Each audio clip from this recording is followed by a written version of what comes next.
Could it be built? Start with what the sea itself can't undo: chemistry. Roman builders didn't try to keep water out, they taught stone to like it. Lime met volcanic ash, pozzolana, and the mix woke up underwater, knitting into crystals that don't mind salt. In lab tanks, that slurry grows tobermorite and philipsite needles, minerals that harden, not rot, when waves keep breathing through pores. That's why harbor blocks from Pozzuoli and Caesarea still test stubborn after 2,000 years. Give that mortar a core of rubble and a skin of dressed faces, and it stops acting like poured slop. It acts like engineered rock. Scale follows. You don't lay a road across a sea as a single gesture. You think in boxes and beats. Caissons, timbered forms, float light, ride a tow, then sink on command when you feed them stone. Crews repeat heights because repetition saves lives. Set a standard lift, strike the form, rake the face so the next pour bites. That's how you end up with risers that sit between 1.6 and 1.8 meters over and over, the same bracket coastal piers used where forms and men had limits. Erosion rounds, scours, steals edges. It doesn't steal rhythm. The sill gives you staging. It is an abyss. It's a broken spine of highs and shallows arcing between Sicily and Tunisia. You don't dare the deepest run, you hop crests. On knobs where the water breaks thin, you build cofferdams, timber walls packed with clay, pumped down to calm, then cast. Where it stays too wet for dry carpentry, you tow caissons in slack air and slack tide, line to a known bearing and drop. The ridge becomes a guide, a straight enough rail. The modules make the line. Supply chains weren't guesswork. Sicily wears limestone like a uniform. Kilns burn hot, lime slakes fine. Pozzolanic ash rides out from volcanic beds by barge, the same beds that fed harbors across the Tyrrhenian. From Cap Bon and Gulf of Hammamet shores, rubble and rounded cobbles come cheap. The finger marks show in cores: ash glass shards, lime nodules, needle clusters that chemistry teachers love to name. Mixed signatures from both sides of the channel point to procurement, not drift. Labor is the part skeptics call romance until they read Roman ledgers. A legion's real weapon was calendar math. Kilns on quotas, oxen hauling to rhythm. Crews in rotations, carpenters building and striking forms, lime burners feeding fires, mixers shoveling slurry, haulers raining rubble into hollow boxes, finishers raking faces so tomorrow's pour keys into yesterday's crust. Not a mad dash, decades of steady lift and lock, seasons chosen by wind roses and moon. Mistral weeks are for quarry, Sirocco lulls are for set. What about storms? Always fair. But windows exist. Dawn tides, dead calm nights, shoulder seasons when chop forgets its temper. You use big pieces to shelter small, drop a run of heavy caissons, then stitch between them with shallower lifts, letting mass break wave energy for finesse. On the worst stretches, you settle for platforms, broad, flat ledges that rise within arm's reach of air, safe spots to idle, transfer, signal. Walkable in freak lows, maybe for an hour, useful as signposts. For centuries, tool marks tell on the hands. Fragments lifted from the crest carry parallel rake lines, shallow scallops for keying, and chisel flats where corners once squared. That's not current, that's craft. On faces where scour chewed down to the mix, you can still find aggregate graded by fist, not geology, rounded cobbles tamped into slurry voids closed by smaller stone. The sea loves to randomize. This looks sorted. Could they move that much rock? The ridge shrinks the appetite. You're not infilling an ocean, you're tying shoulders. Think of it as stitching, shoal to shoal, ridge to ridge, with gaps where current wins and bridges of mass where it yields. Dredged spoil from nearby sands feeds cores. Quarries at both ends cut logistics in half. Platform by platform, terrace by terrace, the scar thickens until maps say uncharacterized hard return without daring a noun. Roots right reasons. Shaving days from Syracuse to Carthage isn't a footnote. A predictable belt, sound under keel, lee at your shoulder, turns risk into routine. Military columns don't always need planks from horizon to horizon. They need staging, customs posts, beacon towers on high lifts throwing night code. A ridge-turned road becomes an axis of control as much as a path of trade. Erosion's last defense collapses under Roman chemistry. Pozzolanic mortar doesn't surrender. It matures as seawater threads its pores. Calcium silicate hydrate blooms denser. Micro cracks heal. That's why harbor cores hit like Bell Stone in labs today. On the sill, centuries of scouring with sand treads, clip corners, peel skins. But planes survive, risers persist. Exactly the signature bathymetry draws when it stops blurring. You can read the modules in the rhythm of modern refusals. Hulls scrape along flats, not spikes. Trawls snag on edges that run straight, not on knuckles that wander.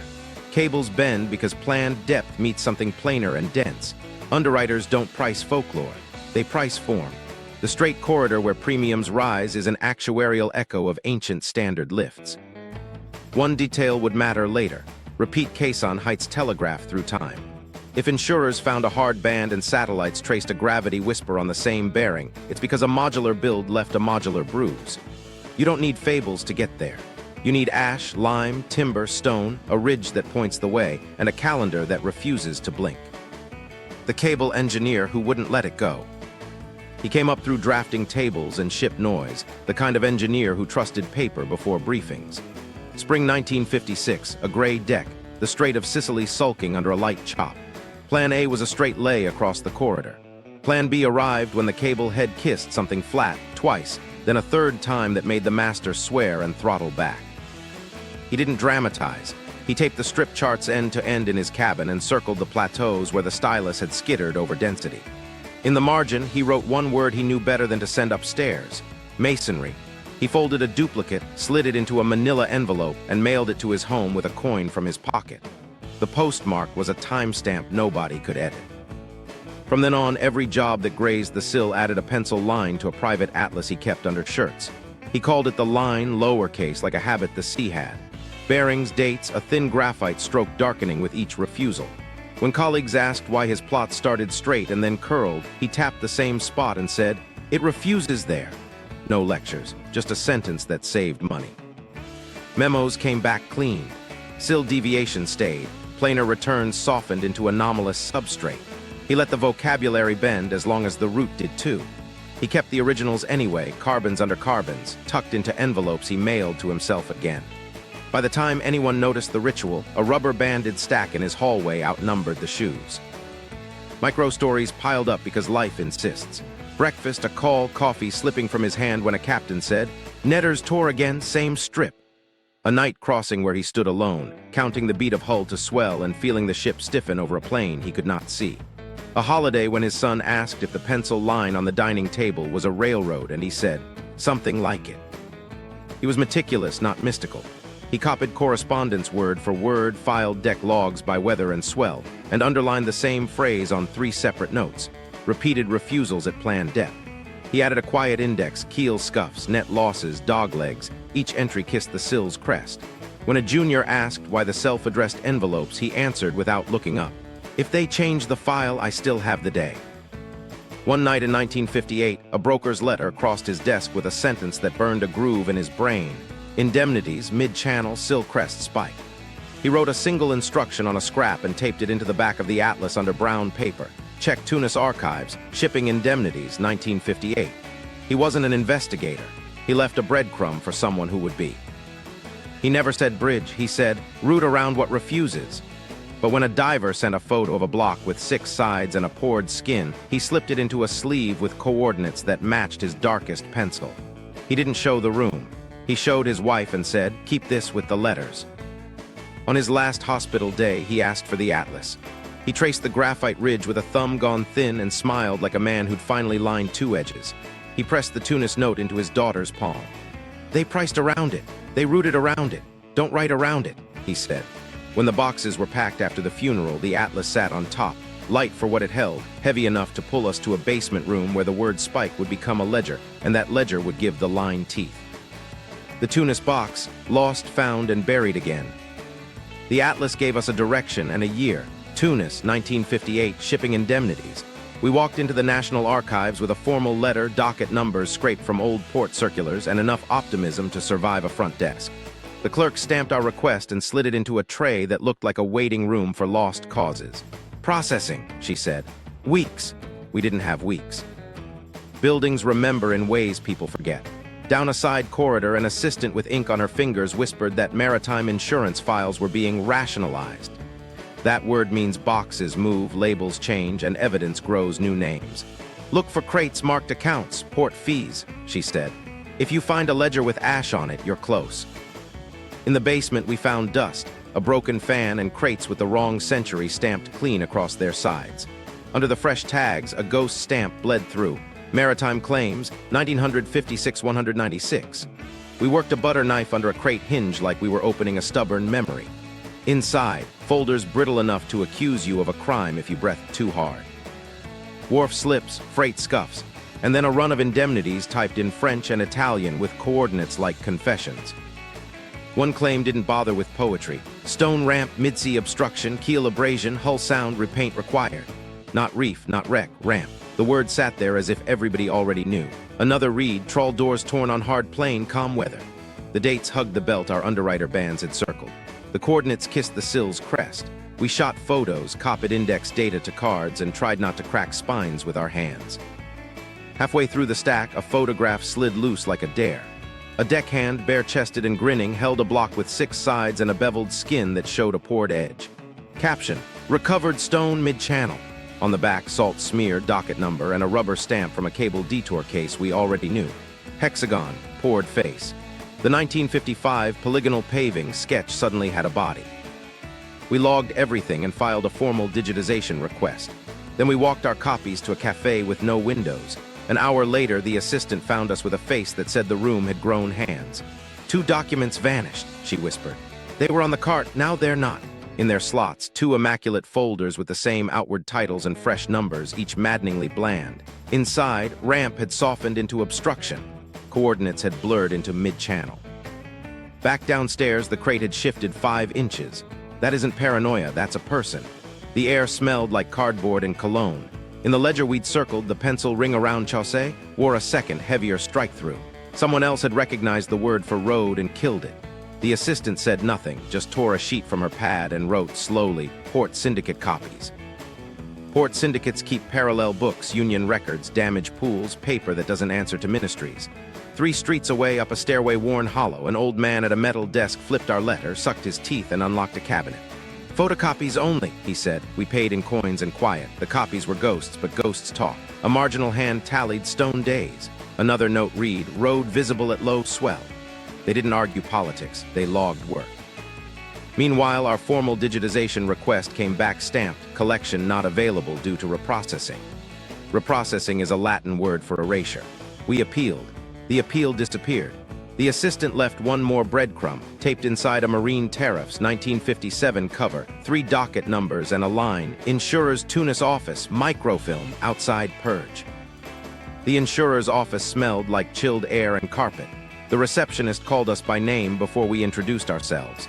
Client data is confidential, she smiled. We nodded like people who accept policy. We didn't leave. Eventually, a man with a tie loosened by the heat ushered us into a room with a reader. 10 minutes, he said. No prints. He watched us like a cat watches a bird. The film clicked, frames spooled, hull scrapes, coordinates, pencil ghosts of the Avoidance band, margin language we'd seen in London again, treat as routing, not notice. One frame before his hand reached the switch, a memo. Indemnities mid-channel, Sill crest, 958 spike. Spike, not rumor, a shape in money. We stood, thanked him, and walked out with nothing in our hands and everything in our heads. Back at the cafe, we wrote until our fingers cramped. Claims that called an obstruction a ramp. A hexagonal block with a poured skin. Ledger margins that tried bridge/Chaussee, then retreated. 2 files that vanished and returned as their own shadows. A parallel microfilm that didn't get the purge memo. None of it said causeway in a voice a courtroom would love. All of it sang the Sill. The crate gave us a story. Industry paid for contact with something flat and hard exactly where physics draws steps. The edits gave us another. Someone cared enough to soften nouns and steal hours. We didn't catch hands, we caught choices. The assistant hugged us at the door. Hurry, she said. She meant out of the building. She also meant into the next round. Meanwhile, above our heads, satellites were learning to read gravity. A glitch was about to underline in the right place we just found.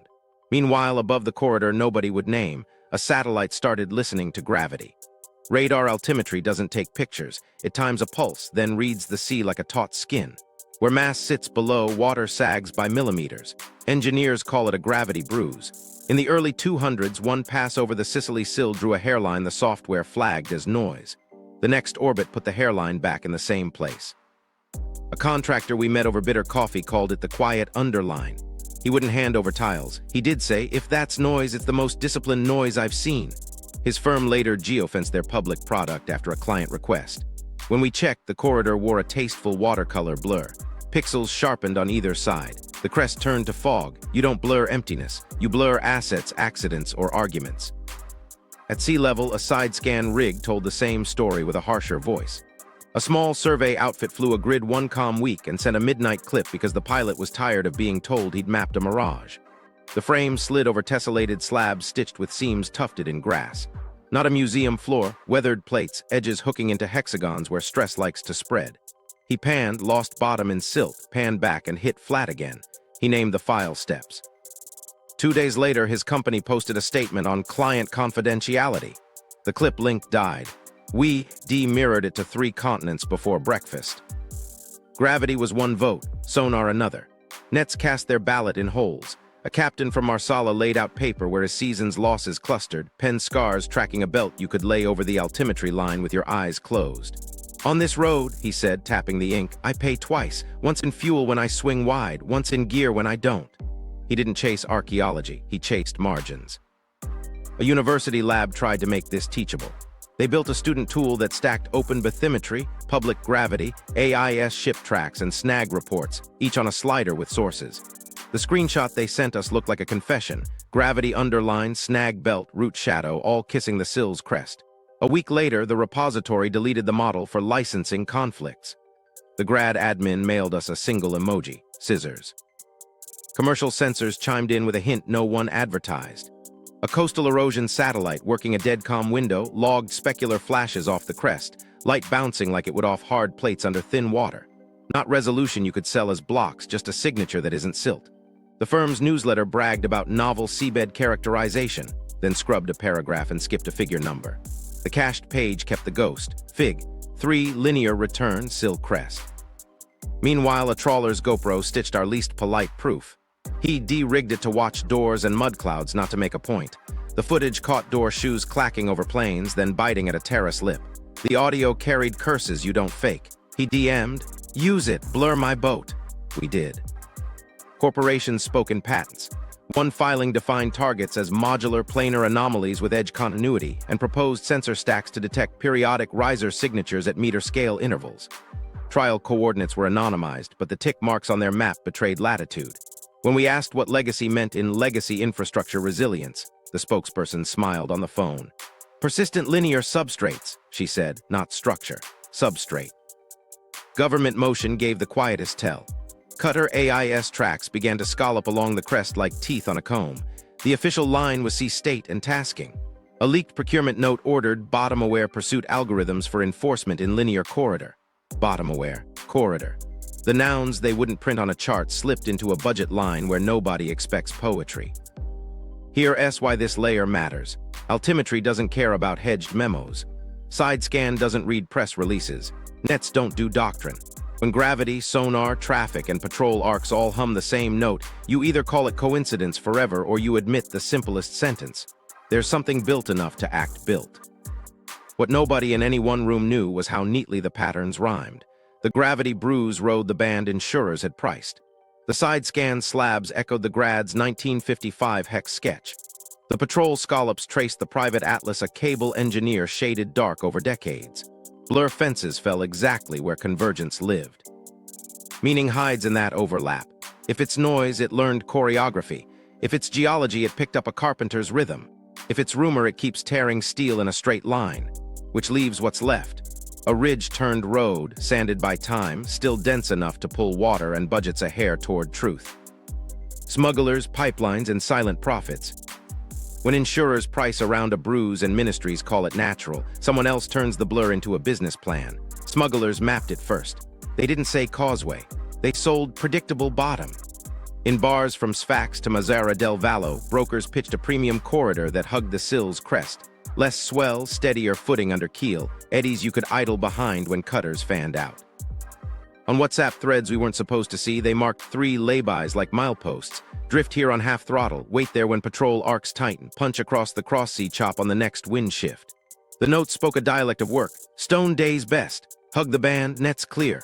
Hold on platform if moon high. They bought dead skippers, trawl charts at estate sales, copied the tier belts like they were turnpike exits, and passed them hand to hand. A runner from Marsala slid a napkin map between espressos and tapped the belt we already knew. On stone, wake is thin, he said, meaning over it, using the ridge as a baffle. He wasn't theorizing, he was calculating minutes. West wind, you tuck here.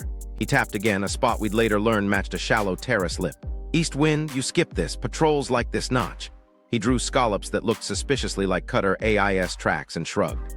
They know the rail too. Meanwhile, pipeline planners learn to speak blur like a second language. They don't move people, they move cost. A subsea line hates slump and surprises. Internal memos we read through a contractor mirrored the cable men's old frustration dressed in modern risk. Route mirrors Sill crest for stability, maintain 3 to 7 kilometer offset from hard return zone. Offset, not avoidance. They wanted the firm shoulder without staking a flag on the line. One approval note wrote it plainer than they meant to. Linear planar bodies present anchor hazard. Proximity provides scour shelter. The noun they never printed was the one writing their savings. A quieter contour meant fewer free spans, less trenching, fewer interventions after storms chewed the bed. On a spreadsheet, denial becomes profit. Salvers saw opportunity in the wake. Old road, old loads, a diver said, rolling a cigarette he never lit. If traffic once marched along a spine, carts, depots, beacon platforms, then later ships used the same seam as a guide. Where ships go, cargo falls. His crew now camps the belt and sweeps outwards, listening for bell-toned amphory and the duller thuds of ballast rubble. One bucket held concreted nails with a reef crust, a pair of bronze fasteners, and a raked block corner that looked like it had met a chisel on a dry morning 2,000 years ago. They logged the finds as scattered structure to keep permits broad and coordinates vague. Gray markets don't ask for provenance, museums do. The line pays both, depending on which door you knock on. Corporations don't knock, they file. A patent crossed our desk titled, with a straight face, Submerged Causeway Sensing and Routing. The abstract danced around nouns, modular planar anomalies with edge continuity, periodic riser signatures at meter-scale intervals, but the trial tick marks betrayed a test bed right on our belt. When we asked a spokesperson why legacy infrastructure resilience, she said, persistent linear substrates, not structure, substrate.